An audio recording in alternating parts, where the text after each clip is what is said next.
என்ற அழகிய கிராமத்தில் ராமன், சோமன் என்று இரு நண்பர்கள் இருந்தனர். இருவரும் ஓரளவு படித்திருந்த போதிலும் சரியான வேலை கிடைக்காமல் வயல் வேலைகளை செய்து வந்தனர். ஆனால் இருவரது குணங்களும் நேர் எதிர் துருவங்களாக இருந்தன. ராமன் கடும் வறுமையின் பிடியில் சிக்கித் தவித்தான். தினமும் வேலைக்காக அலைந்தாலும் குடும்பத்தின் தேவைகளை முழுமையாக நிறைவேற்ற முடியாத நிலை அவனை உள்ளுக்குள் வேதனைப்பட வைத்தது. தனது இயலாமையையும் தோல்வியையும் ஏற்றுக்கொள்ள முடியாமல் அந்த கோபத்தையும் மன அழுத்தத்தையும் வீட்டிலிருந்த மனைவி மற்றும் குழந்தைகள் மீது காட்டி வந்தான். சிறிய விஷயத்திற்கு கூட சத்தமாக பேசும் பழக்கம் அவனுக்கு வந்துவிட்டது. ஆனால் சோமன் அப்படியில்லை. அவனுக்கும் பெரிய செல்வம் எதுவும் இல்லை. இருந்தாலும் கிடைத்த வருமானத்தை கொண்டு திருப்தியாகவும் நிம்மதியாகவும் வாழ கற்றுக்கொண்டவன். இருப்பதிலே சந்தோஷம் என்ற மனநிலையுடன் குடும்பத்தினரிடம் அன்பாக நடந்து கொண்டு எவ்வளவு கஷ்டம் வந்தாலும் அமைதியை இழக்காமல் வாழ்ந்து வந்தான். என்ன வாழ்க்கடா இது! கஷ்டப்பட்டு வேலை செஞ்சாலும் கைக்கு ஒரு காசு மிஞ்ச மாட்டேங்குது.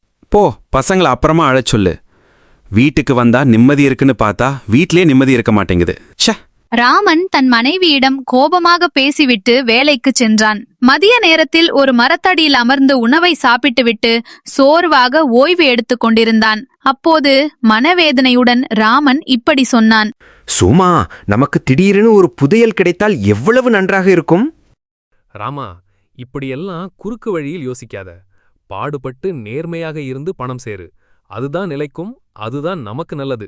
சில நாட்களுக்கு பிறகு ஒரு வேலையாக இருவரும் பட்டணத்திற்கு புறப்பட்டனர். வழியில் ஒரு பை கிடப்பதை கண்டனர். ஆஹா, என் அதிர்ஷ்டமே அதிர்ஷ்டம். 50,000 ரூபாய் இருக்கு சோமா. கடவுள் என் கஷ்டத்தை பார்த்து இதை எனக்கு கொடுத்திருக்கிறார். இதை நாம் இருவரும் பாதியாக பங்கிட்டுக் கொள்ளலாம்.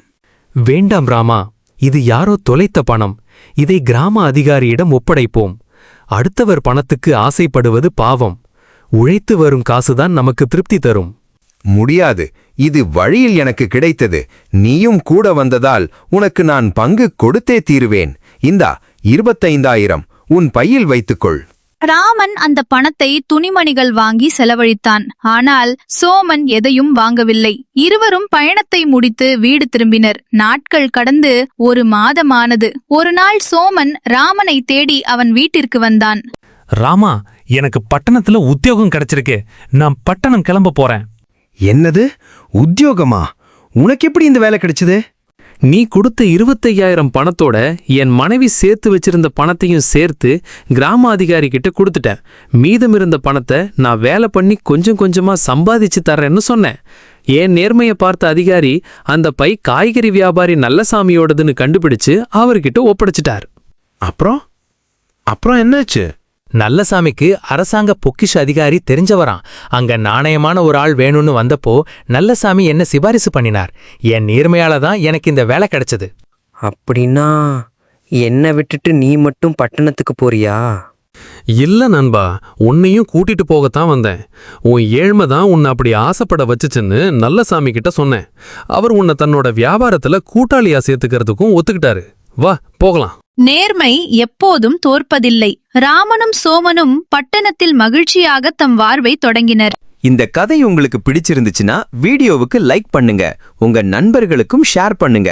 இது போன்ற மேலும் நல்ல நல்ல கதைகள் பார்க்க நம்ம மாரல் டாட்ஸ் சேனலை சப்ஸ்கிரைப் பண்ண மறக்காதீங்க. நன்றி.